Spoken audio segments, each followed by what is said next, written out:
الأمور محدثاتها وكل محدثة بدعة وكل بدعة ضلالة وكل ضلالة في النار. أعوذ بالله من الشيطان الرجيم. بسم الله الرحمن الرحيم. واتل عليهم نبأ ابني آدم بالحق إذ قربا قربانا فتقبل من أحدهما ولم يتقبل من الآخر إلى آخر الآية.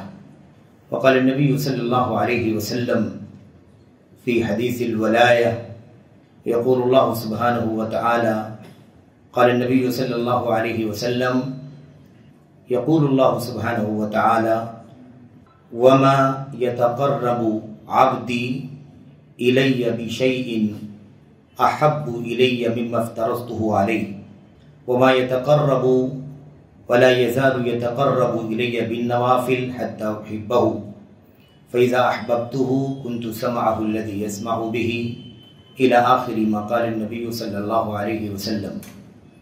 برادران اسلام، دینی اور ملی بھائیوں، نوجوان دوستوں، احباب اور بزرگوں، مسجد اہل حدیث عمر بن خطاب مورواڑی پونا کے قابل قدر، قابل احترام ذمہ داران، یہاں کی مقامی جمعیت اہل حدیث کے منتظمین اراکین، علماء فضلاء، خصوصیت کے ساتھ برادر محترم فضیلت الشیخ ابو زید ضمیر حفظہ اللہ، دیگر دعات، اسی طرح سے قابل احترام ماؤں اور بہنوں، حوصلہ مند نوجوانوں، عزیز بچوں، آج کی اس ملاقات میں جو چند باتیں آپ کے سامنے اللہ تبارک و تعالیٰ کی توفیق سے رکھنی ہیں، وہ اپنے آپ کو نصیحت کرنے کے لیے، اسی طرح سے آپ تمام بھائیوں تک، اسی طرح سے بہنوں تک ایک پیغام پہنچانے کے لیے یہ عرض کرنی ہے کہ ہم اور آپ قربانی کرنے جا رہے ہیں.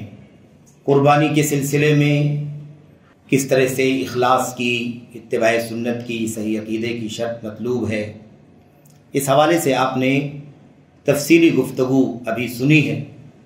اسی سلسلے کی ایک اور بات بڑی اہم، اور اسی ضمن میں ایک بات اور بھی ہے جو ہم سب کو سمجھنے کی ہے، کیونکہ ہم اور آپ کہیں نہ کہیں بہت زیادہ کوتاہی کا شکار ہیں، کم علم، کم عملی کا، یا ایسے ہی بد عملی کا، بے عملی کا شکار ہیں. اس لیے ہمیں اور آپ کو قربانی سے ایک بہت بڑا پیغام حاصل کرنا ہے. ابھی شیخ صاحب یہ بات بھی ذکر کر رہے تھے کہ قربانی اگر کوئی کثرت سے بھی کرتا ہے تو اس میں کوئی حرج کی بات نہیں ہے. اصل یہ ہے کہ قربانی شرائط کے مطابق ہو، توحید کی شرط، اسی طرح سے اخلاص عمل کی شرط، اسی طرح سے اتباع سنت کی شرط موجود ہو تو ٹھیک ہے. لیکن مسئلہ کہاں آ جاتا ہے؟ کثرت سے قربانی تو کی جائے، لیکن قربانی کے علاوہ اس سے بڑی بڑی عبادتیں جو اللہ تبارک و تعالیٰ سے قریب ہونے کا ذریعہ ہے اسے پامال کر دیا جائے. قرآن کریم کی ایک آیت کریمہ ہم نے آپ کے سامنے پڑھی ہے. نبی کریم صلی اللہ علیہ وسلم کی سنت سے ایک مشہور حدیث کا ایک ٹکڑا آپ کے سامنے پڑھا ہے. ان دونوں باتوں کو اگر ہم نے سمجھا تو یہ بات اچھی طرح سے ہماری سمجھ میں آ جائے گی. قربانی کا جو لفظ ہے یہ ایسے تو ہم لوگ اردو میں استعمال کرتے ہیں، اردو والے اپنی بول چال میں ہم لوگ استعمال کرتے ہیں اس لفظ کو، اور قربانی کا لفظ جب استعمال کرتے ہیں تو ہمارے اور آپ کے ذہنوں میں، ہماری اور آپ کی سوچ میں جو چیز آتی ہے وہ کچھ ایسی آتی ہے کہ کسی چیز کو ذبح کرنا ہے، کاٹنا ہے. قربان کرنے کا مطلب ذبح کرنا. یہ اردو میں ہو سکتا ہے کہ واقعی اسی معنی میں استعمال ہے، لیکن یہ لفظ حقیقت میں اردو کا نہیں ہے، یہ لفظ حقیقت میں عربی کا لفظ ہے. اور قربان کا لفظ یہ قربت کا مصدر ہے. جیسے قربت مصدر ہے ایسے قربان بھی مصدر ہے. اچھا، قربت کے معنی یا قربان کے معنی کیا ہوتے ہیں؟ قریب ہونا. قربت کے معنی قریب ہونا. اسی سے قرابت ہے، مثال کے طور پر قریب ہے، اس کے مخالف بعید ہے وغیرہ. تو اصل میں بات یہ سمجھنے کی ہے کہ قربان کا لفظ تو عربی زبان میں آیا ہوا ہے. قرآن کریم کی آیت کریمہ میں اللہ تبارک و تعالیٰ نے فرمایا، حضرت آدم علیہ السلام کے دونوں بیٹوں قابیل اور حابیل کا ذکر بار بار ہوتا ہے، اور ہم اور آپ جانتے ہیں کہ ایک بھائی نے دوسرے کو اسی لیے قتل کر دیا کہ اس کی قربانی اللہ تبارک و تعالیٰ نے قبول نہیں فرمائی۔ وہ قربانی کیا تھی؟ قربانی کیا تھی؟ وہ ضروری نہیں ہے کہ قربانی کوئی ایسی ہی چیز ہو جس میں ذبح کرنے والی چیز پائی جاتی ہو، ایسا کوئی ضروری نہیں ہے۔ اردو میں ٹھیک ہے، سمجھ میں بات آتی ہے کہ اردو میں اسی معنی میں استعمال ہے، لیکن عربی زبان کو جو لفظ ہے قربان، اللہ تعالیٰ فرماتا ہے وَاتْلُ عَلَيْهِمْ نَبَأَ ابْنَيْ آدَمَ بِالْحَقِّ۔ اللہ کے نبی صلی اللہ علیہ وسلم آپ ان لوگوں کے سامنے آدم علیہ السلام کے دونوں بیٹوں کا سچا واقعہ بیان کیجیے، حق واقعہ، سچا واقعہ بیان کیجیے۔ اذ قربا قربانا، جب ان دونوں بیٹوں نے آدم علیہ السلام کے قربانی پیش کی تھی، قربان پیش کیا تھا۔ فتقبل من احدہما ولم یتقبل من الآخر، دونوں بیٹوں میں سے آدم علیہ السلام کے ایک بیٹے کی قربانی قبول کر لی گئی اور دوسرے کی قربانی قبول نہیں کی گئی۔ تو جس کی قبول نہیں کی گئی تھی اس نے کیا کہا؟ میں تمہیں ضرور بالضرور قتل کر دوں گا، لأقتلنک، میں تمہیں ضرور بالضرور قتل کر دوں گا۔ حسد میں آ گیا کہ میری قربانی قبول نہیں کی گئی اور اس کی قربانی قبول کر لی گئی۔ اصل میں قربان کا جو لفظ ہے اس میں یہ ضروری نہیں ہے کہ اللہ تبارک و تعالی کہ یہاں اجر حاصل کرنے کے لیے، ثواب حاصل کرنے کے لیے ہم کوئی ایسا ہی کام کریں جس میں جانور کو ذبح کرنے کا کام پایا جاتا ہو۔ کوئی میڈا ذبح کرے، کوئی اونٹ ذبح کرے، کوئی گائے ذبح کرے، کوئی بکری ذبح کرے، ہے نا، ایسی کوئی چیز ضروری نہیں ہے۔ تو قربان کا معنی ہمیں سمجھنے کی ضرورت ہے، اور اگر قربان کا معنی ہم سمجھ لیں گے تو یہ جو قربانی ہم کرتے ہیں اس کا معنی بھی سمجھ لیں گے، اور پھر اس سے پیغام بھی ملے گا کہ قربانی ہم سے کیا چاہتی ہے، قربانی کا اصل پیغام کیا ہے۔ اس لیے قربان کو جب آپ دیکھیں گے، تلاش کریں گے، ہے نا، قرآن کی تفسیر میں، ہے نا، اردو میں بھی اور دیگر کتابوں میں، دیگر زبان کی تفسیروں میں بھی، تو آپ کو قربان کی تعریف کرتے ہوئے مفسرین ملیں گے۔ وہ کہیں گے کل ما یتقرب به المرء الى ربه من صلاة او صدقة او صیام او زکاة الى غیرها۔ کیا کہیں گے؟ قربان کسے کہتے ہیں؟ اسی کو ہمارے ہاں قربانی کہہ دیا گیا، عربی زبان کے سے نکل کر وہ لفظ جب اردو میں آیا تو قربان کے بجائے قربانی ہو گئے۔ تو قربان کی تعریف کرتے ہوئے علماء لکھتے ہیں کہ قربان ہر اس عمل کو کہتے ہیں، قربان ہر اس عمل کو، ہر اس نیکی کو کہا جاتا ہے جسے کر کے بندہ اللہ سے قریب ہونے کی کوشش کرے۔ اللہ کی قربت حاصل کرنے والا جو بھی کام بندہ کرے جس کا ثبوت اللہ کی کتاب میں، نبی کی سنت میں ہے، ان میں سے کوئی بھی کام کر کے بندہ جب اللہ تبارک و تعالیٰ سے قریب ہونا چاہے گا تو اس عمل کو کیا کہا جائے گا؟ اسی کو قربان کہا جائے گا۔ اب آدم کے ایک بیٹے نے جو کام کیا تھا اسے بھی قربان کہا گیا، اور دوسرے نے جو کام کیا تھا اسے بھی قربان کہا۔ ایک نے میٹھا ذبح کر دیا، وہ بھی قربان ہے، اور دوسرے نے غلہ اناج کا ڈھیر اکٹھا کر دیا اور اسے اللہ تبارک و تعالیٰ کی رضا کے لیے خرچ کر دیا اللہ کی راہ میں۔ دونوں کام کیا ہو گئے؟ دونوں قربان ہو گئے۔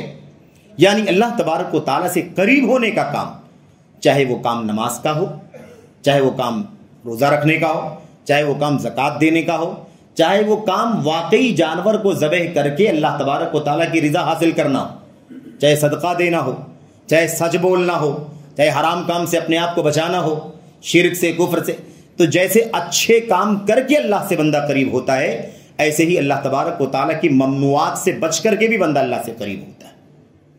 گناہوں سے بچے گا تو اللہ سے قریب ہوگا، اور نیکیاں کرے گا تو اللہ تبارک و تعالیٰ سے قریب ہوگا۔ تو اب قربان کا معنی کیا نکلا؟ اللہ تبارک و تعالیٰ سے قریب ہونے کے لیے بندہ جو بھی عمل صالح کتاب و سنت میں آئے ہوئے ہیں ان میں سے نیا کام نہیں کر سکتے، بدعت کی تو گنجائش نہیں ہے، لیکن جو چیزیں کتاب و سنت کے اندر ہیں ان میں سے کوئی بھی کام اللہ سے قریب ہونے کی نیت سے کرے گا تو اس کو کیا کہا جائے گا؟ اس کو قربانی کہا جائے گا۔ وہ نماز، روزہ، حج، زکوٰۃ، صدقات، خیرات، اور یہ قربانی جو جانور ذبح کرنے کی شکل میں ہوتی ہے، یہ بھی سب اس کے اندر شامل ہے۔ اب اسی بات کو اللہ کے نبی صلی اللہ علیہ وسلم نے اپنی حدیث میں ارشاد فرمایا، حدیث الولایہ، ولایت والی حدیث سب جانتے ہیں نا۔ اللہ تبارک و تعالیٰ فرماتا ہے کہ جو بھی میرے بندے سے، میرے دوست سے دشمنی رکھے گا میں اس سے اعلان جنگ کرتا ہوں۔ لیکن اس کے بعد اللہ کے نبی نے کیا فرمایا؟ اللہ تبارک و تعالیٰ فرماتا ہے وَمَا يَتَقَرَّبُ إِلَيَّ عَبْدِي، بندہ جس چیز سے بھی مجھ سے قریب ہوتا ہے نا، اس میں سے مجھے کوئی چیز اس سے زیادہ پیاری نہیں ہے جو میں نے اس کے اوپر فرض کیا ہے۔ کیا معنی نکلا؟ معنی یہ نکلا کہ میں نے جو دین کے اندر جو چیزیں فرض کی ہیں، دین اسلام میں جو چیزیں فرائض کے درجے میں آتی ہیں، ان چیزوں کو کر کے بندہ اگر مجھ سے قریب ہونا چاہتا ہے تو مجھے یہ سب سے زیادہ پیاری چیز ہے جس کے ذریعے سے بندہ مجھ سے قریب ہوتا ہے۔ یعنی اللہ تعالیٰ کے فرائض کو ادا کر کے بندہ اللہ سے سب سے زیادہ قریب ہوتا ہے۔ اگر ہم اللہ سے قریب ہونا چاہتے ہیں تو ہمیں سب سے پہلے کس کی پابندی کرنی ہے؟ اللہ تعالیٰ کی فرائض کی پابندی کرنی ہے۔ ایک آدمی نماز نہ پڑھے، روزہ نہ رکھے، حج و زکوٰۃ نہ کرے، صدقات نہ کرے، صبح میں پرندوں کو دانہ کھلائے اور سوچے بہت بڑی نیکی کا کام، سمجھ رہے ہیں؟ ایسے بہت سارے لوگ آپ کو ملیں گے جو اس طرح کی جانبی کاموں کو، بلیوں کو پانی پلانا، کتوں کو کھانا کھلانا، یہ کرنا، میں نہیں کہتا نیکی کا کام نہیں ہے، لیکن سوال یہ پیدا ہوتا ہے کہ کیا یہ سب سے بڑی نیکی ہے کہ نماز چھوڑ کے کام کیا جائے؟ مسئلہ کیا ہے؟ اللہ سے قریب ہونے کے لیے ہمیں سب سے پہلے کون سا کام کرنا ہے؟ جو اللہ تبارک و تعالیٰ کے دین میں فرض ہیں، اللہ کی فرائض کی ادائیگی کر کے بندہ اللہ تبارک و تعالیٰ سے سب سے زیادہ قریب ہوتا ہے، اور فرائض کی ادائیگی کر کے اللہ سے قریب ہونے کا عمل اللہ تبارک و تعالیٰ کو سب سے زیادہ پیارا ہے۔ فرائض کی ادائیگی کرنے کے بعد تب درجہ آتا ہے سنن کا، نوافل کا، مستحبات کا، فضائل کا، اولا کا، یہ سب درجہ بعد میں آتا ہے کہ نہیں؟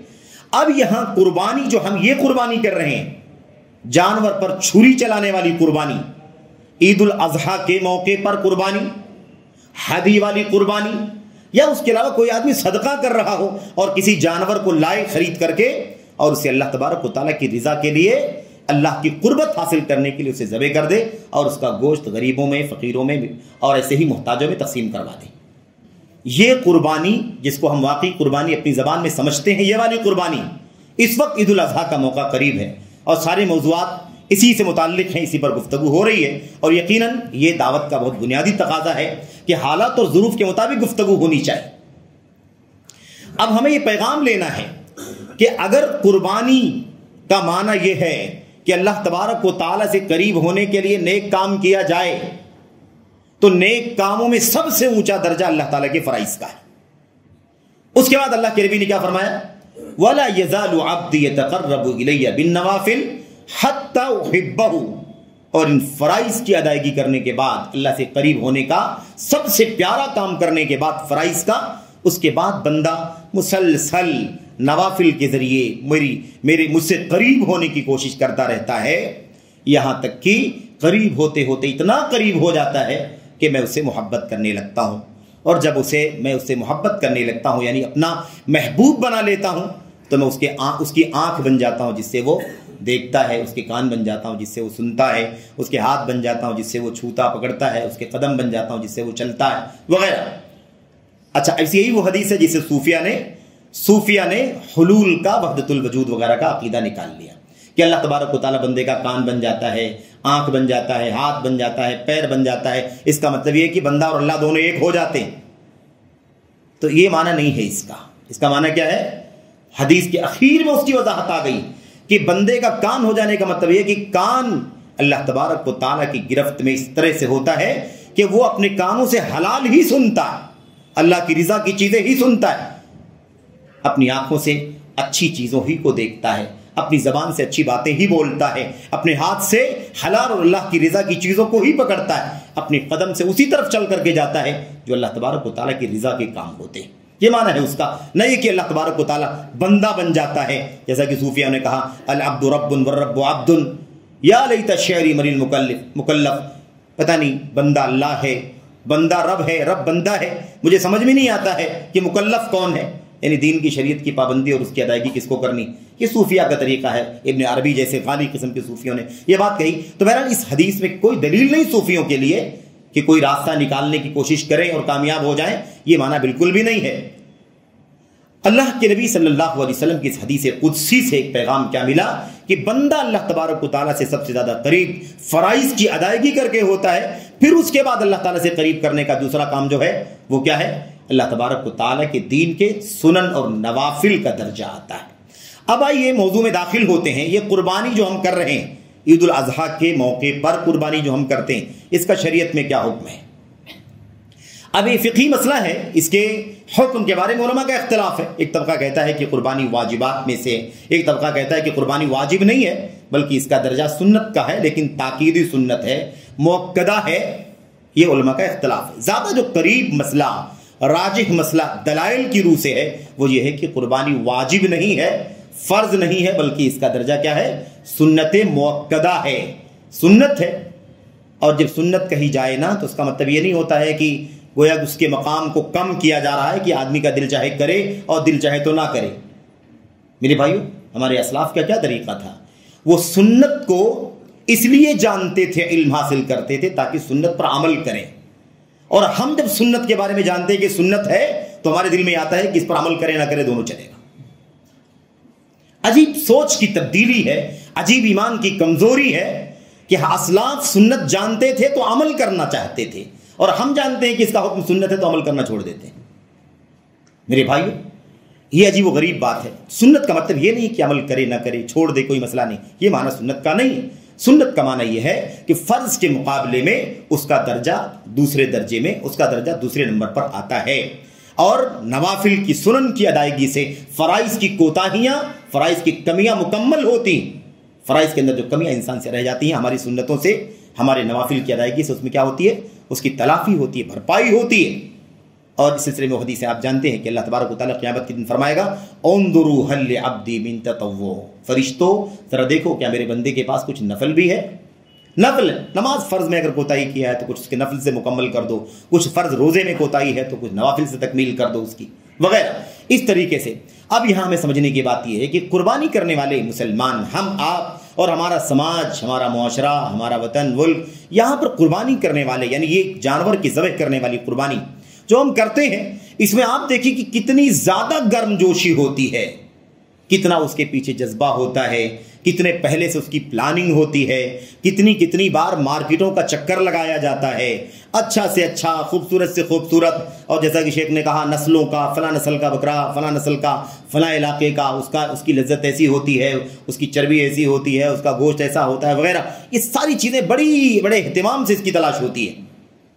سوال یہ پیدا ہوتا ہے کہ اسی کے ساتھ ساتھ یہ کام کرنے والے یا ان کام کرنے والوں میں سے ایک بڑی تعداد ایسے مسلمانوں کی ہے جن کی زندگی میں نماز نہیں پائی جاتی ہے۔ تو آپ بتائیے کہ جو اتنا قربانی کرنے کے لیے گرمجوش ہے، کیا اس نے قربانی کا معنی سمجھا ہے؟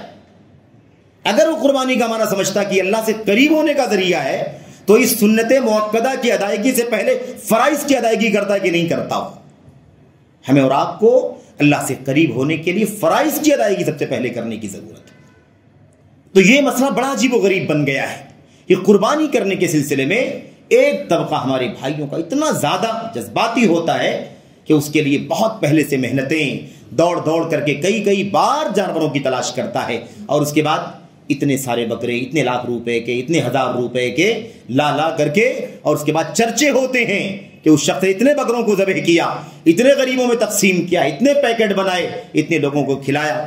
سوال یہ پیدا ہوتا ہے کہ اللہ تبارک و تعالیٰ سے قربت کا یہ ذریعہ تو بعد میں آتا ہے، اللہ سے قریب کرنے والی چیزیں یعنی قربانیاں اس جانور کے ذبح کرنے والی قربانی سے پہلے بہت بڑی ہیں جسے ہم نے اور آپ نے چھوڑ رکھا ہے۔ اب یہ بھی مسئلہ پیدا ہوگا کہ کیا اللہ تبارک و تعالیٰ ہماری نمازیں نہ ہوں، نمازیں ہم نہ پڑھیں تو کیا اللہ تبارک و تعالیٰ ہماری دیگر عبادتیں قبول فرمائے گا یا نہیں فرمائے گا؟ اپنے آپ ایک مسئلہ ہے، اسی مسئلے پر یہ مسئلہ موقوف ہے کہ کیا بے نمازی مسلمان باقی بچتا بھی ہے یا نہیں باقی بچتا ہے۔ امت کا طبقہ ہے، علماء کا اور مستند علماء کا طبقہ ہے جو اس بات کا قائل ہے کہ نماز نہ پڑھنے والا تارک صلاۃ کو کیا ہے، وہ دائرہ اسلام سے باہر نکل جاتا ہے۔ ابھی یہ آپ کے سامنے فیصلہ نہیں کیا جا رہا ہے کہ مسئلے میں راجح کیا ہے، لیکن کہنے کا مطلب یہ کہ ایک سنگین اور خطرناک موقف ہے کہ نہیں سلسلے میں کہ بے نمازی دائرہ اسلام سے باہر نکل جاتا ہے۔ اگر اس موقف کو ہم لے لیں، سمجھ لیں، تو آپ بتائیے کہ پھر نماز نہ پڑھنے والا کتنے بھی لاکھ کی قربانی کرے، کیا یہ قربانی اللہ تبارک و تعالیٰ کی بارگاہ میں قبول ہوگی؟ اچھا، دوسرا پہلو سمجھیں، قربانی 1 لاکھ روپے کی، جانور 1 لاکھ روپے کے لائے گئے، 2 لاکھ روپے کے لائے گئے۔ آج کل کے جو مہنگائی کے حالات ہیں، آدمی 4 بکرے لے کر کے آتا ہے تو 1.5 لاکھ روپے کے بکرے ہو جاتے ہیں مثال کے طور پر۔ سوال یہ پیدا ہوتا ہے کہ اگر 1.5 لاکھ روپے کی رقم کو 2.5% بنا کر کے دیکھیں تو کتنے بڑے اماؤنٹ کی زکوٰۃ کی مقدار بنے گی؟ 1 لاکھ روپے کی زکوٰۃ کتنی ہے؟ 2,500 روپے ہے کہ نہیں؟ 10 لاکھ کی 25,000 روپے. اس لیے 1 لاکھ روپے زکوٰۃ اگر نکالے گا تو کتنا بنے گا؟ 40 لاکھ روپے. بات سمجھ میں آ رہی کہ نہیں آ رہی؟ 40 لاکھ روپے جس کے پاس ہیں، بیلنس ہے، جس کی زکوٰۃ نکال رہا ہے وہ، تو کتنا نکالے گا؟ وہ 1 لاکھ روپے نکالے گا. اور 60 لاکھ روپے کی زکوٰۃ نکالے گا تو 1.5 لاکھ روپے نکالے گا. ہے کہ نہیں؟ اب 60 لاکھ نہیں، کروڑوں روپے کا مالک ہے وہ، کروڑوں کی زکوٰۃ اس کی نکلنی چاہیے. وہ فرض زکوٰۃ تو ادا نہیں کرتا ہے، لیکن قربانی کے بکرے 1.5 لاکھ روپے کے لاتا ہے، 2 لاکھ روپے کے لاتا ہے. تو صحیح معنوں میں قربانی ہو رہی ہے کہ نہیں ہو رہی ہے؟ نہیں ہو رہی ہے قربانی. قربانی کا معنی جانور ذبح کرنے کا نہیں ہے، اللہ تعالیٰ سے قربت کا ذریعہ. جو جتنی زیادہ اہمیت کا عمل ہے اللہ تبارک و تعالیٰ کے دین میں، وہ اتنی بڑی قربانی ہے اللہ تبارک و تعالیٰ کی بارگاہ. اس لیے اگر آپ فرائض کی درجہ بندی کریں، کیونکہ اللہ تبارک و تعالیٰ سب سے زیادہ بندہ اللہ تبارک و تعالیٰ سے جن چیزوں سے قریب ہوتا ہے اللہ تعالیٰ کے فرائض ہیں. تو اللہ تعالیٰ کے فرائض میں کلمہ توحید کے بعد کیا ہے؟ نماز. اس کے بعد کیا ہے؟ زکوٰۃ. اس کے بعد کیا ہے؟ صیام رمضان. اس کے بعد حج بیت اللہ. ترتیب یہی ہے. ٹھیک ہے. اب یہ فرائض اسلام ہے، دین اسلام کے ستون ہیں. اس قربانی کا بکرا خریدنے سے پہلے ہمیں یہ دیکھنے کی ضرورت ہے، مجھ کو، آپ کو سب کو اپنے گریبان میں جھانک کر کے دیکھنے کی ضرورت ہے کہ کیا وہ قربانی کا اس سے پہلے والا عمل انجام دے رہا ہے کہ نہیں دے رہا. میرے بھائیوں، کتنا بڑا مسئلہ ہے یہ. ایک آدمی زکوٰۃ نہیں دیتا اللہ تبارک و تعالیٰ کی بارگاہ میں، جو فرض ہے دین اسلام کا ستون ہے، نہیں ادا کرتا، لیکن قربانی کے بکرے 2 لاکھ روپے کے لاتا ہے. تو فرض کا تارک ہے جو اللہ سے قربت کا اس قربانی کے جانور کو ذبح کرنے کے مقابلے میں کئی گنا بڑا اللہ سے قربت کا ذریعہ ہے، اسے وہ انجام نہیں دے رہا ہے، لیکن جانور خرید کر کے لا رہا ہے. کیوں؟ آخر کیوں زکوٰۃ نہیں دیتا ہے اور کیوں قربانی کے بکرے وہ 2 لاکھ روپے کے لاتا ہے؟ کیوں؟ وجہ کیا ہے اس کے پیچھے؟ اگر اس کو واقعی اللہ تبارک و تعالیٰ سے قریب ہونے کا جذبہ ہوتا تو کیا وہ اس بکرے کے خریدنے سے پہلے زکوٰۃ فرض ادا کرتا ہے کہ نہیں کرتا؟ اسے زکوٰۃ پہلے ادا کرنی چاہیے. زکوٰۃ ادا کر دے اگر وہ مستطیع ہو، کیونکہ اللہ کے نبی نے کیا فرمایا؟ من وجد ساعۃ فلم یضحی فلا یقربن مصلانا. جس آدمی کے پاس قربانی کرنے کی طاقت ہو اور پھر بھی وہ قربانی نہ کرے، وہ ہماری عیدگاہ میں نہ آئے. یہ تحدید کے لیے، وعید کے لیے ہے. ٹھیک ہے. اسی طرح کی روایتوں کی روشنی میں اللہ کے نبی صلی اللہ علیہ وسلم کے علماء کے ایک طبقے نے کیا کہا؟ قربانی کرنا فرض ہے، کیونکہ اللہ کے نبی کیا فرماتے؟ جس کے پاس طاقت ہے قربانی نہ کرے، وہ ہماری عیدگاہ میں نہ آئے. لیکن اور روایتیں حضرت ابوبکر صدیق، عمر بن خطاب اور دیگر سلف کے آثار اور ان کے عمل کو سامنے لائیں تو پتہ یہ چلتا ہے کہ قربانی سنت مؤکدہ ہے، اہتمام ہونا چاہیے. لیکن اگر کبھی کسی نے استطاعت کے باوجود بھی قربانی نہیں کی، بسا اوقات کسی سال نہیں لایا قربانی کا جانور، نہیں ذبح کیا، وہ گنہگار نہیں ہوگا. لیکن زکوٰۃ نہ دینے والے کا کیا انجام ہوگا بتائیے؟ تو استطاعت کے باوجود بھی اگر قربانی کا جانور کبھی اگر کسی انسان نے نہیں خریدا، نہیں لایا، نہیں جانور ذبح کیا، نہیں گوشت کھایا کھلایا، نہیں تقسیم کیا، انشاءاللہ تبارک و تعالیٰ گنہگار نہیں ہوگا. لیکن زکوٰۃ جو فرض ہے اور اس بکرے کو لانے، خرید کر کے ذبح کرنے سے بڑا قربان ہے اللہ تبارک و تعالیٰ کی نگاہ میں، اس قربان کو ادا کرنے کی پہلے ضرورت ہے. تو بھلا مسلمان کیسی قربانی کر رہا ہے؟ کون سی قربانی؟ اس قربانی کے جانور کو لانے کے لیے اتنا زیادہ گرم جوش ہے، اتنا جذباتی ہے، جبکہ اس کے مقابلے میں اس کی نمازیں ضائع ہو رہی ہیں، اس کی کوئی پرواہ نہیں ہے.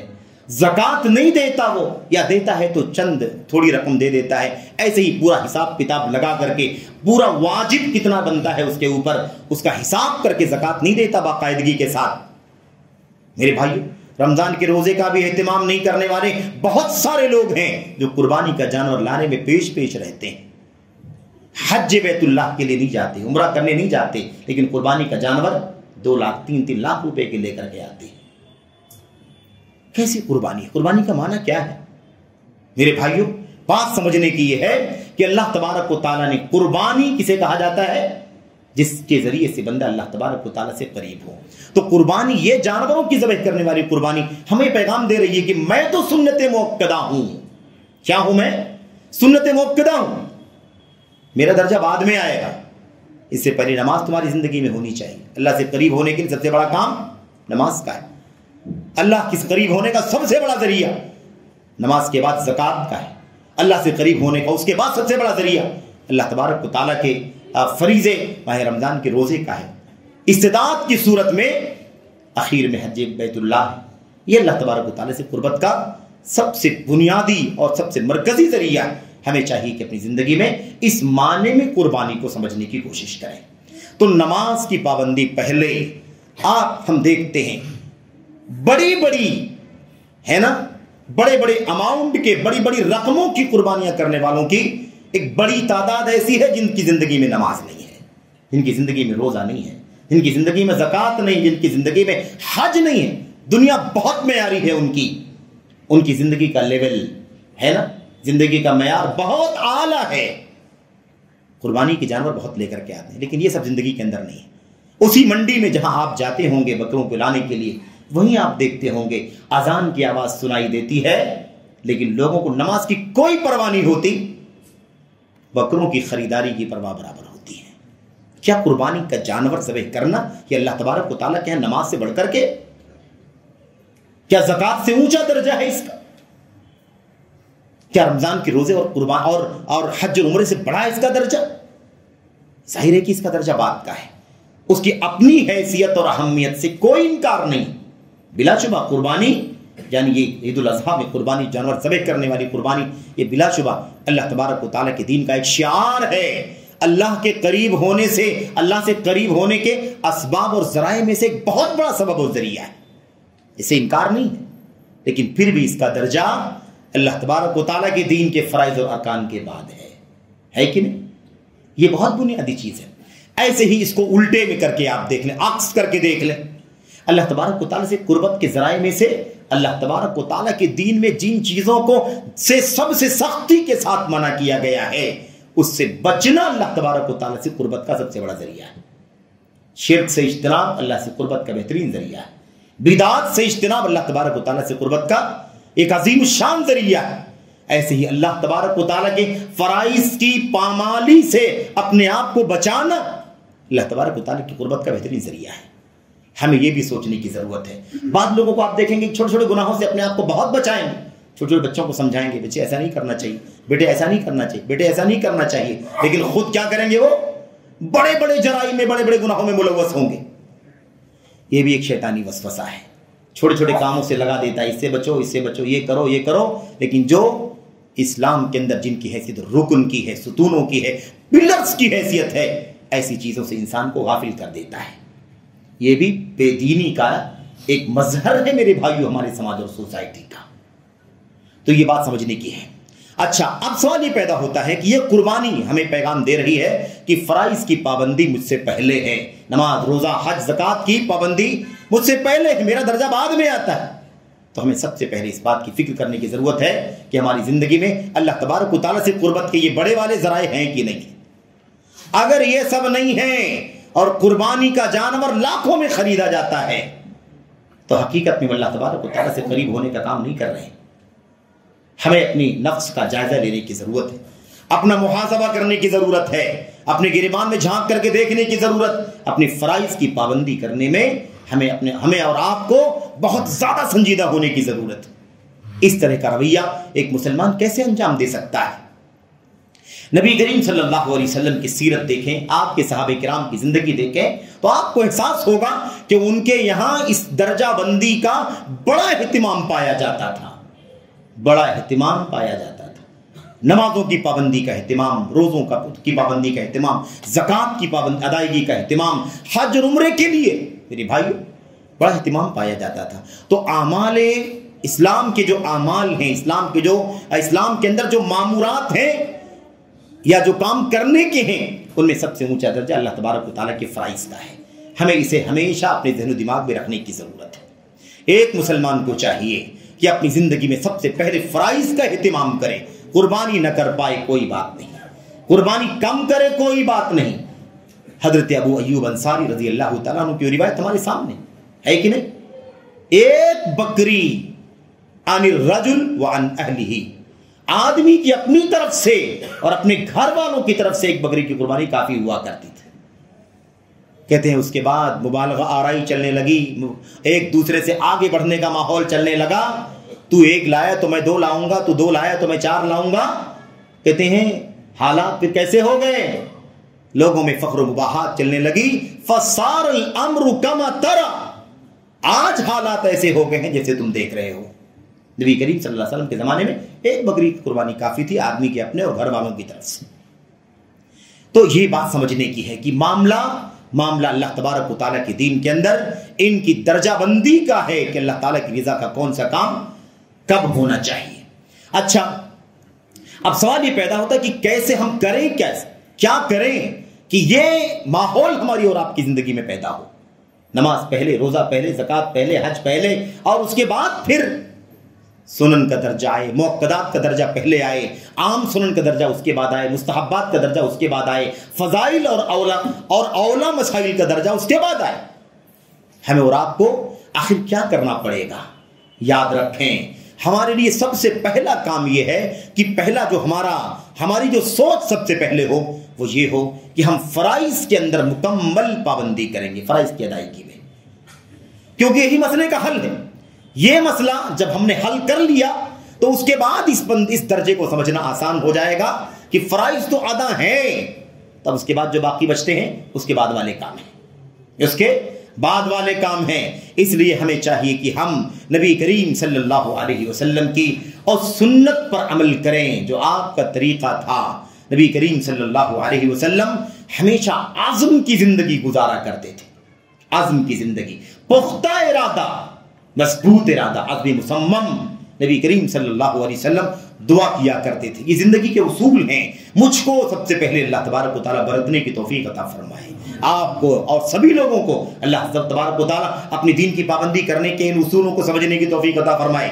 ایک بندے مومن بہت پختہ عزم والا ہوتا ہے، اور اگر عزم میں کمزوری ہے تو اللہ سے دعا کرنے کی ضرورت ہے، اللہ سے مانگنے کی ضرورت ہے، اللہ تبارک و تعالیٰ سے توفیق تلاش کرنے کی ضرورت ہے۔ نبی کریم صلی اللہ علیہ وسلم کی زندگی ہمارے سامنے، ہم جانتے ہیں آپ کس قدر اللہ تبارک و تعالیٰ کے دین کی پابندی کرنے والے تھے۔ فرائض کیا ہیں، ارکان کیا ہیں، فرائض کیا ہیں، مؤکدات کیا ہیں، آپ صلی اللہ علیہ وسلم تو ایک ایک نیکی اپنی زندگی میں بڑی پابندی کے ساتھ کیا کرتے تھے۔ اصول ضابطہ بتایا ام المؤمنین عائشہ صدیقہ رضی اللہ تعالیٰ عنہا نے کہ نبی کریم صلی اللہ علیہ وسلم کی زندگی کا معمول یہ تھا کہ جب بھی آپ کوئی عمل شروع کرتے تھے، کوئی بھی نیکی شروع کرتے تھے، تو آپ ہمیشہ اسے کیا کرتے تھے۔ کان عملہ دیما، آپ کا عمل مسلسل ہوا کرتا تھا۔ ان احب الاعمال الی اللہ ما داوم علیہ صاحبہ وان قل، اللہ تبارک و تعالیٰ کو سب سے پیارا عمل وہ ہے جس پر عمل کرنے والا ہمیشگی برتے، چاہے تھوڑا ہی کیوں نہ کرے۔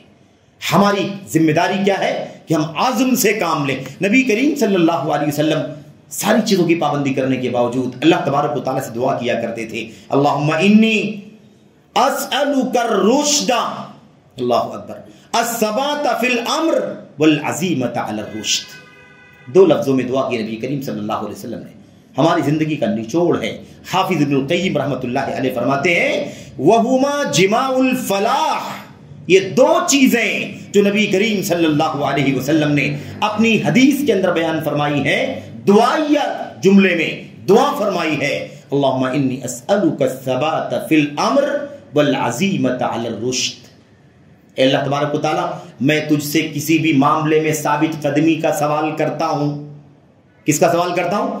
استقامت کا، ثابت قدمی کا سوال کرتا ہوں۔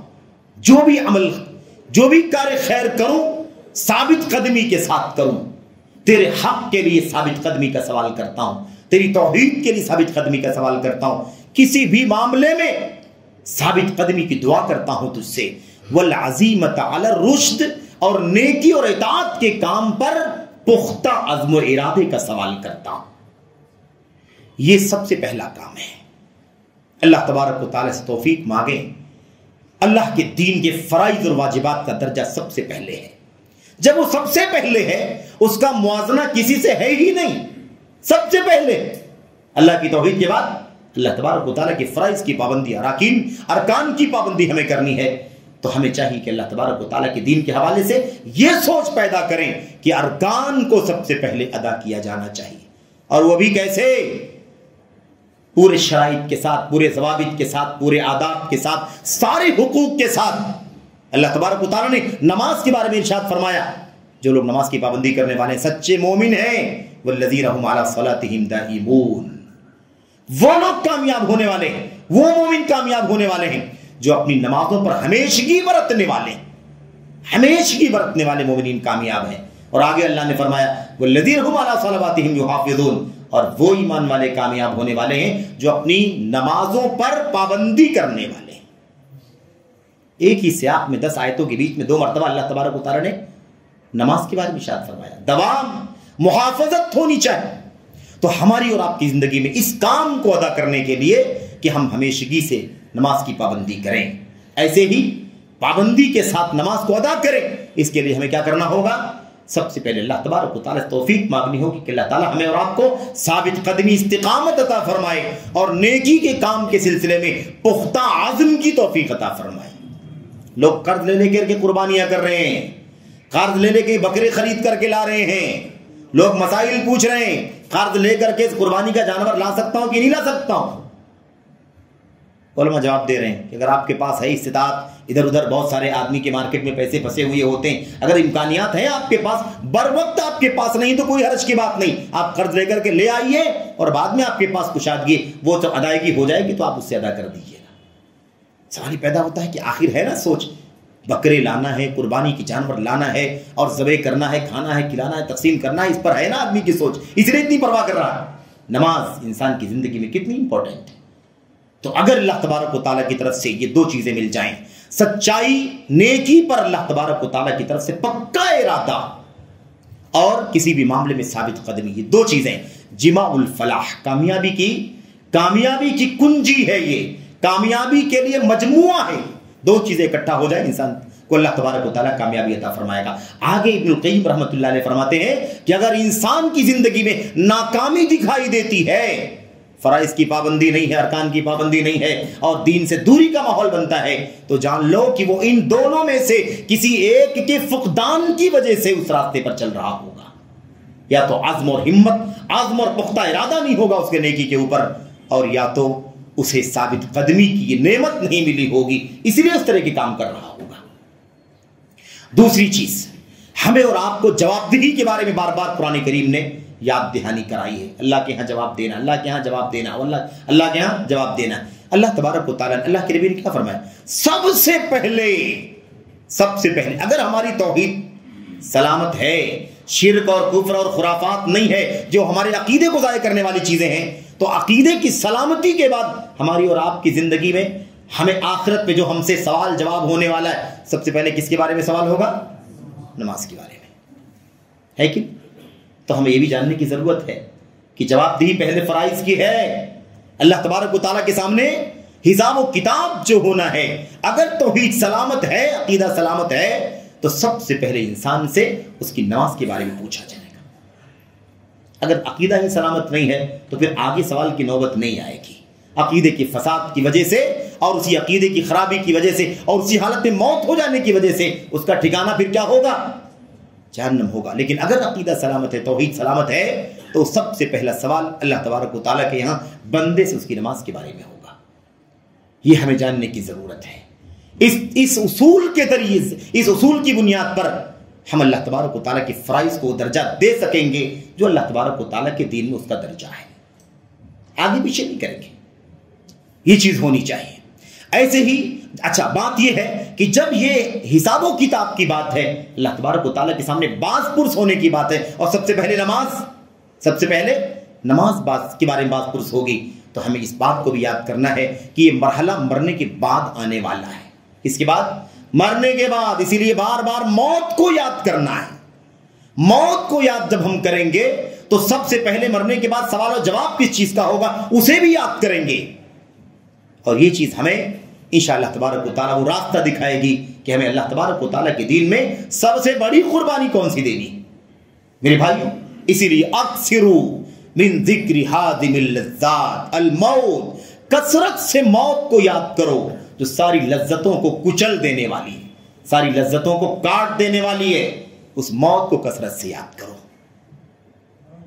اللہ تبارک و تعالیٰ سے دعا کریں کہ اللہ تعالیٰ ہمیں اور آپ کو فرائض کی اور اس پہ ہونے والی کوتاہی کے بارے میں جواب دہی کی سب سے پہلے فکر کرنے کی توفیق عطا فرمائے، آمین رب العالمین۔ ایسے ہی ہم کیسے زندگی میں وہ ماحول پیدا کریں کہ ہم اللہ تبارک و تعالیٰ کی فرائض اور واجبات کو اولیت دیں۔ اس حوالے سے ہمارے سامنے ایک تیسرا جو اہم اور بنیادی کام ہے وہ یہ ہے کہ ہم نبی کریم صلی اللہ علیہ وسلم کی سیرت کو اپنے سامنے رکھیں، حضرات صحابہ کرام کی سیرت کو اپنے سامنے رکھیں، حضرات تابعین اور بعد امت کے اسلاف کو ان کی سیرت کو اپنے سامنے رکھیں، تاکہ ان کو نمونہ بنا کر کے اپنی زندگی کو اسی سانچے میں ڈھالنے کی کوشش کریں جس سانچے میں ڈھل کر کے اللہ تبارک و تعالیٰ نے انہیں آنے والی نسلوں کے لیے آئیڈیل اور نمونہ بنا دیا ہے۔ ان کی زندگی میں سب سے زیادہ اہتمام کس بات کا ہوا کرتا تھا؟ کس بات کا اہتمام؟ میرے بھائیوں، حضرت ابن مسعود رضی اللہ تعالیٰ عنہ بیان کرتے تھے، کہتے تھے کہ مجھے اپنی زندگی میں سب سے زیادہ ندامت اور شرمندگی اس بات پر ہوتی ہے کہ صبح کا سورج نکلے اور دھیرے دھیرے دن ختم ہو جائے، سورج ڈوب جائے، میری زندگی کا ایک دن تو ختم ہو جائے، لیکن میرے نام عمل میں اللہ تبارک و تعالیٰ کے فرائض اور واجبات میں سے جو چیزیں ہیں اس میں سے کسی چیز کا اضافہ نہ ہو۔ سب سے زیادہ کس بات کی پرواہ ہوتی تھی؟ سب سے زیادہ اس بات کی پرواہ ہوتی تھی کہ دن تو چلا گیا، لیکن اس 24 گھنٹے کے اندر 5 وقت کی نمازیں اللہ تبارک و تعالیٰ نے فرض کی ہیں۔ سب سے پہلے یہ چیز آئے گی، دن کا محاسبہ، سورج نکلنے سے لے کر سورج ڈوبنے تک جو محاسبہ ہمیں کرنا ہے سب سے زیادہ وہ کس بات کا کرنا ہے؟ فرائض کا کرنا، اس کے بعد دوسری چیزوں کا۔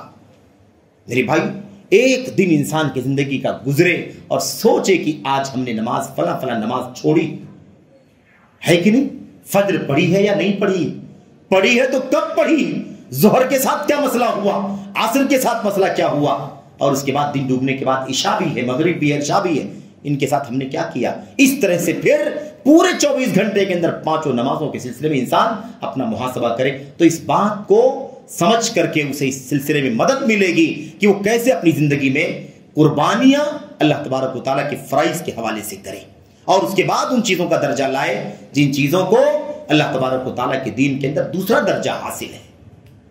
یہ بنیادی چیز ہے۔ ہمارے اسلاف کی سیرت اس سے بھری پڑی ہوئی ہے، اس کے نمونے بہت سارے ہیں ان کی زندگیوں کے اندر۔ سنن نوافل کا اہتمام جب ہم سنتے ہیں نا اسلاف کی سیرت میں، تو کبھی کوئی یہ نہ سمجھے کہ یہ سنن اور نوافل کی بات چل رہی ہے، یہ ان کی زندگی کا شدت اہتمام بیان کیا جا رہا ہے کہ وہ نوافل میں بھی کوتاہی کرنا گوارا نہیں کرتے تھے، چاہے جائے کہ فرائض میں کوتاہی کریں۔ وہ فرائض میں کیسے کوتاہی کر سکتے تھے؟ وہ اللہ تبارک و تعالیٰ کے دین کے جو ارکان، ستون دین اسلام کی، اس کی ادائیگی میں کیسے کوتاہی کر سکتے تھے؟ تو یہ جو مثالیں ہیں، یہ مثالیں اس معنی میں ہیں کہ ان کی زندگی میں فرائض تو تصور بھی نہیں کر سکتے ہیں کہ وہ فرائض میں کوتاہی کر سکتے تھے۔ اسلاف کی سیرت میں وہ نمونے ہمارے سامنے ہیں کہ اتنے سالوں تک ہمارے اسلاف کی فلاں شخصیت نے نماز با جماعت ایسے پڑھی، پہلی صف میں پڑھی کہ کبھی کسی کی پشت دیکھنے کی نوبت نہیں آئی۔ ایسی نوبت نہیں آئی کہ پیچھے کھڑے ہو، سامنے کوئی پہلی صف، دوسری صف، تیسری صف ہو، اس کی پشت دیکھنے کی نوبت نہیں آئی۔ 30 سال، 40 سال، 50 سال کا عرصہ گزر گیا۔ اس طرح کے واقعات ہمارے اسلاف کی سیرت کے اندر موجود ہیں۔ تو اس سے فرائض کا اہتمام ان کی زندگی میں کتنا زیادہ تھا، اس کا اندازہ ہم لگا سکتے ہیں۔ اچھا، ایسے ہی اس کا ایک بہت بڑا ذریعہ یہ ہے کہ ہم اللہ تبارک و تعالیٰ کے دین کو صحیح معنوں میں پڑھیں اور اس کا علم حاصل کریں۔ آخر اللہ تبارک و تعالیٰ کے دین کے اندر درجہ بندی ہے کہ نہیں؟ دین کے کاموں میں مامورات میں درجہ بندی ہے، منہیات میں درجہ بندی ہے۔ نبی کریم صلی اللہ علیہ وسلم نے کیا فرمایا تھا؟ اذا امرتکم بامر فاتوا منہ ما استطعتم، جب میں تمہیں کسی بات کا حکم دوں تو جہاں تک تم سے ہو سکے سب سے پہلے اس کو انجام دو۔ سب سے پہلے کون سی چیز ہے؟ اللہ تبارک و تعالیٰ کے اوامر ہیں۔ اور جس چیز سے تمہیں منع کروں تو جتنا تم سے ممکن ہو اتنا اسے اجتناب کرو بچو. ٹھیک ہے. ایسے ہی نبی کریم صلی اللہ علیہ وسلم نے فرمایا ان اللہ فرض فرائض فلا تضيعوها. امت کے لوگوں، اللہ تبارک و تعالیٰ نے کچھ چیزوں کو تم پر فرض کیا ہے، اسے ضائع مت کیا کرو. فرائض کو کبھی ضائع نہیں کرنا ہے. اور کیا فرمایا؟ وحد حدودا فلا تعتدوها. اور کچھ پابندیاں لگائی ہیں، کچھ باؤنڈریز ہیں، اس سے پھلانگ کر کے آگے جانے کی کوشش نہ کرو. ہے کہ نہیں؟ یہ نبی کریم صلی اللہ ایسے اس کے اندر کیا فرمایا؟ اور بہت ساری چیزوں سے اللہ تبارک و تعالیٰ نے منع کر دیا ہے، اس لیے اسے پامال کرنے کی کوشش مت کرو. ہمیں اور آپ کو یہ سمجھنے کی ضرورت ظاہر ہے کہ اس کا پتہ اسی وقت ہمیں چلے گا جب ہم علم کی روشنی میں آئیں گے. اپنی اپنی روایت کے مطابق، باپ دادوں کی ریت کے مطابق اس کا سنا، وہاں پڑھا، اس کا مطالعہ کیا، یہاں دیکھا وہاں دیکھا، ایسے علم حاصل نہیں ہوتا. علم کو علم کے سورس سے حاصل کرنے کی ضرورت ہے. یہ بات میں نے کیوں کہہ دی آپ سے؟ ایک وجہ ہے اس کے پیچھے. وجہ یہ ہے امت کے کئی طبقے آج تک کلمہ توحید کا معنی بھی نہیں جان سکے. ہے کہ کلمہ توحید کا صحیح معنی بھی کئی طبقے نہیں جان سکے. اگر یہ جانتے، علم کی روشنی میں آتے، سچے علماء کو اپنا استاد بنائے ہوتے، تابعین میں سے وہ طبقہ جو خارجی ہو گیا، اگر اس نے صحابہ کو اپنا استاد بنایا ہوتا، ان کی شاگردی اختیار کی ہوتی، تو خارجیت کے راستے پر وہ نہیں جاتے. اس لیے آپ دیکھیں گے لا الہ الا اللہ کا معنی کوئی کیا بیان کرتا ہے؟ اللہ تعالیٰ کے سوا کوئی حاکم نہیں. حاکمیت سے پہلے اللہ کی توحید ہے بھائی. حاکمیت سے پہلے اللہ تعالیٰ کی توحید ہے کہ نہیں توحید ہے؟ لیکن یہ علم امت کے سلف سے ملے گا، اس کی باتیں سن کر کے نہیں ملے گا. اس کا لٹریچر، اس کا لٹریچر، اس کی کتاب، فلاں کی کتاب، اس کے پڑھنے سے یہی پتہ چلے گا. توحید عبادت رکھی رہے گی اور حکومت کی بات دنیا کرتی رہے گی. تو یاد رکھیں، پہلے کیا ہے؟ اللہ تبارک و تعالیٰ کی توحید عبادت سب سے پہلے. اور یہ حکومت کی جہاں تک بات ہے کہ اللہ کے سوا کوئی حاکم نہیں ہے، کوئی انکار نہیں کرتا. یہ اللہ تبارک و تعالیٰ کی ربوبیت کا حصہ ہے. ربوبیت میں شامل ہے کہ اللہ رب ہے تو فیصلہ اور حکم اسی کا چلے گا، کسی کو انکار نہیں ہے. لیکن یہ بدعقیدگی کہاں سے ہے؟ علم سے، سچے علماء سے دوری اختیار کرنے کی وجہ سے یہ نتیجہ نکل گیا. توحید عبادت کو خارج کر دیا اور ربوبیت کے علاوہ توحید عبادت کی جگہ پر حاکمیت کو لا کر کے کھڑا کر دیا. یہ ہے توحید عبادت. دنیا میں انبیاء کا اپنی قوموں سے اگر جھگڑا ہوا ہے، سب سے زیادہ جھگڑا اگر کسی چیز کا ہوا ہے نبیوں کا اور ان کی قوموں کا، تو اللہ تبارک و تعالیٰ کی توحید عبادت کے سلسلے میں ہوا ہے. سمجھ رہے ہیں نا؟ رب ماننے، مشرکین مکہ بھی کہتے تھے، یقین کے ساتھ ہم کہتے ہیں کہ رب اللہ کے سوا کوئی نہیں. زمین کا خالق، آسمان کا خالق کون ہے؟ اللہ تبارک و تعالیٰ. کسی کو انکار نہیں تھا. ربوبیت کا انکار کرنے والے دو چار ملحدین کے سوا، ہے نا، فرعون جیسے چند لوگوں کے سوا آپ کو کوئی نہیں ملے گا. چند لوگ ملیں گے آپ کو. لیکن توحید عبادت میں جھگڑا انبیاء کا، ان کی قوموں کا ہمیشہ رہا. لیکن یہ چیز تو یہ ایک بات ہے، نقطے کی بات ہے. تو ہم عمل سے پہلے جا رہے ہیں. عمل سے پہلے عقیدے کی بات کرنے لگے کہ فرائض اور واجبات. ظاہر ہے کہ اس کی شروعات کہاں سے ہوتی ہے؟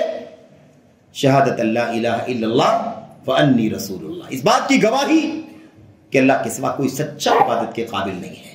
عبادت کے قابل لوگوں نے بنا رکھے ہیں لیکن سچے نہیں ہیں. تو ایک طبقہ کہتا ہے اللہ کے سوا کوئی حاکم نہیں. لا الہ الا اللہ کا معنی کیا بیان کرتا ہے؟ اللہ کے سوا کوئی حاکم نہیں. اس لیے ان کی ساری انرجی حکومت پر لگی ہوئی. کہتے ہیں ابھی آپ کو توحید کی دعوت دینے کی ضرورت نہیں ہے، پہلے حکومت قائم کرنے پر انرجی لگاؤ. جب حکومت قائم ہو جائے گی تب توحید کی دعوت دیں گے. سمجھ رہے ہیں؟ ایک طبقہ کہتا ہے کہ لا الہ الا اللہ کا معنی ہے لا موجود الا اللہ، اللہ کے سوا کوئی موجود نہیں. جو کچھ دنیا میں دکھائی دے رہا سب کون ہے؟ سب اللہ تبارک و تعالیٰ ہی ہے. بدترین شرک دنیا کا روئے زمین کا کیا ہے؟ عبادت الوجود والا شرک. یعنی ہر چیز کو اللہ تبارک و تعالیٰ کا مظہر بنا دینا، ہر چیز میں اللہ تبارک و تعالیٰ کو داخل کر دینا ہے.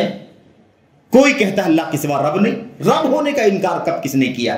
کوئی کہتا ہے لا خالق الا اللہ، لا مالک الا اللہ. اللہ کے سوا کوئی خالق نہیں، اللہ کے سوا کوئی مالک نہیں، اللہ کے سوا کوئی مدبر نہیں، منتظم نہیں، اس طرح سے لا الہ الا اللہ کے معنی میں۔ دیکھیے کیوں ہوا؟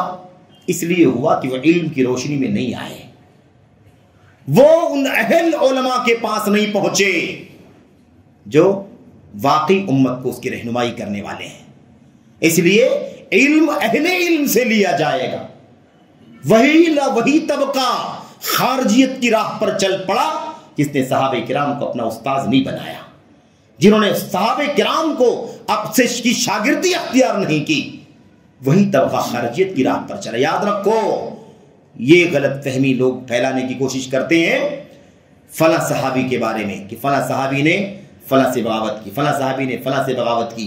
کوئی ایک بھی صحابی خروج کے نام سے ہرگز اگر کوئی بیان کرتا ہے تو درست نہیں۔ کسی صحابی نے کبھی خروج نہیں کیا، خروج کے کسی مشن میں شامل نہیں ہوا، نہ اکسایا، نہ بھڑکایا، نہ اس کا حصہ بنا، نہ اس کو بڑھاوا دیا، نہ اس کے لیے راضی رہا۔ ایک شخص بھی اس طرح کی کوئی بھی بات ثابت نہیں ہے کہ کوئی صحابی حقیقت میں کسی نے خروج کا قدم اٹھایا۔ بہرحال کہنے کا مطلب یہ ہے کہ یہ تو عقیدے کی بات ہوگی، منہج کی بات۔ یہاں انحراف کیوں آیا؟ کیونکہ جو اس کے اہل ہیں ان سے علم نہیں حاصل کیا گیا۔ ایسے ہی معاملہ ہمیں یہ جو درجہ بندی ہے شریعت کی کہ شریعت میں سب سے اول کیا ہے، اس کے بعد کیا ہے، اس کے بعد کیا ہے، اس کے بعد کیا ہے، اس کا علم حاصل کرنے کے لیے ہمیں امت کی مقتدر علماء سے رابطہ قائم کرنا ہوگا، ان کے علم سے استفادہ کرنا ہوگا جنہوں نے اپنے اسلاف کی زندگیوں کو سامنے رکھ کر کے علم حاصل کیا ہے۔ اور یہ علم بستہ بستہ یکے بعد دیگرے نسلن بعد نسلن منتقل ہوا ہے۔ اسی علم کو اس کے اہل سے حاصل کرنے کی صورت میں یہ سارے فساد، یہ سارے فتنے دور ہوں گے، ورنہ اس کے علاوہ کوئی راستہ نہیں ہے۔ نہ جانے کس کو بڑا درجہ دے دیا جائے گا اور اس کو سب سے اہم سمجھ لیا جائے گا، جبکہ اس کا درجہ بعد میں آتا ہے، اور ایک بہت بڑی چیز کو چھوڑ دیا جائے گا جس کے بغیر ساری چیزیں ناقابل اعتبار ہیں۔ اب توحید عبادت کے بغیر کوئی حکومت قائم کرنا کارآمد ہو سکتا ہے، کوئی ربوبیت کا عقیدہ کارآمد ہو سکتا ہے، کوئی خالق ماننے کا، کوئی رازق ماننے کا، مالک و مدبر ماننے کا عقیدہ اللہ تبارک و تعالیٰ کے ہاں معتبر ہو سکتا ہے۔ اگر معتبر ہوتا تو مشرکین مکہ کا عقیدہ معتبر ہو گیا ہوتا اللہ تبارک و تعالیٰ کے یہاں، لیکن ان کے عقیدے کا کوئی اعتبار نہیں۔ اللہ تعالیٰ نے سب کو ایک کیٹیگری میں کافر کا، سب کے سب کافر ہیں جو اللہ تبارک و تعالیٰ کی توحید الوہیت کو نہیں تسلیم کرتے، گرچہ وہ کہتے ہیں لَيَقُولُنَّ اللَّهُ، آسمان کس نے پیدا کیا، زمین کس نے پیدا کیا؟ اگر آپ پوچھیں ان سے تو مشرکین مکہ کہیں گے ضرور اللہ تعالیٰ ہی نے پیدا کیا ہے، لیکن اس کے باوجود اللہ تعالیٰ کا کیا حکم لگایا؟ کہاں بھٹک رہے ہیں؟ فَأَنَّىٰ تُصْرَفُونَ فَأَنَّىٰ تُؤْفَكُونَ، گمراہ ہو اللہ تبارک و تعالیٰ کی توحید عبادت کے بغیر۔ تو مسئلہ یہی ہے کہ درجہ بندی اسلام کے اصولوں کو سمجھنے کی ضرورت ہے۔ اگر ہم نے یہ نہیں سمجھا تو عقیدے سے لے کر کے عمل تک کا یہ فساد ہمارے سماج کا، ہماری سوسائٹی کا حصہ بنا رہے گا، اور لوگ کل حزب بما لدیہم فریحون، ہر پارٹی، ہر دھڑا جو عقیدہ، جو طریقہ سمجھ رہا ہے اسی پر مست اور مگن بیٹھا رہے گا۔ اس لیے ہمیں اور آپ کو چاہیے کہ ہم اللہ تبارک و تعالیٰ کے دین کے اصولوں کو سمجھیں۔ قربانی کے حوالے سے چند باتیں اپنے آپ کو سمجھانے کے لیے، آپ کو سمجھانے کے لیے، آپ کے سامنے رکھنے کے لیے، پیش کرنے کے لیے یوں ہی عرض کر دی گئی۔ دعا کرتے ہیں کہ اللہ تبارک و تعالیٰ مجھ کو، آپ کو، سبھی لوگوں کو اللہ تبارک و تعالیٰ کے دین کو، اس کے اصولوں کو، اس کی بنیادوں سے سمجھنے کی توفیق عطا فرمائے۔ اللہ عز و جل عقیدہ توحید عبادت، جو توحید عبادت اور الوہیت ہے، وہ سب سے پہلے ہے، اس کے بعد ربوبیت ہے، اسماء و صفات، اور پھر اس کے بعد دین کے فرائض سب سے اونچے ہیں، اس کے بعد دین کے اندر سنن اور نوافل کا درجہ آتا ہے، مستحبات کا درجہ آتا ہے، اسے جاننے کی ضرورت ہے۔ اللہ سے دعا کرتے ہیں کہ اللہ تبارک و تعالیٰ ہمیں اور آپ کو صحیح معنوں میں قربانی پیش کرنے کی توفیق عطا فرمائے۔ سچے قربانی کرنے والے ہیں تو ہمیں سب سے پہلے پکا نمازی بننے کی ضرورت ہے۔ سچے قربانی کرنے والے ہیں تو سب سے پہلے ہمیں سچا پکا زکوٰۃ ادا کرنے والا بننے کی ضرورت ہے۔ سب سے پہلے ہمیں رمضان کے مہینے کا صحیح معنوں میں روزہ رکھنے کی ضرورت ہے۔ استطاعت کے مطابق اللہ تبارک و تعالیٰ کی بارگاہ میں، اللہ کے گھر پہنچ کر کے ہمیں حج بیت اللہ یا عمرہ کرنے کی ضرورت ہے۔ اس کے بعد بقیہ چیزیں آتی ہیں، قربانی کا درجہ بعد میں آتا ہے۔ اگر ہم یہ سب کر رہے ہیں، اس کے بعد قربانی بھی ادا کر رہے ہیں، جانور ذبح کر رہے ہیں، الحمدللہ، اللہ تبارک و تعالیٰ کا شکر ادا کیجیے، اس کی حمد کیجیے کہ اللہ نے آپ کو صحیح اصولوں کی روشنی میں دین پر عمل کرنے کی توفیق عطا فرمائی۔ آمین رب العالمین، وصلی اللہ وسلم وبارک علی نبینا محمد وعلی آلہ وصحبہ اجمعین۔ السلام علیکم۔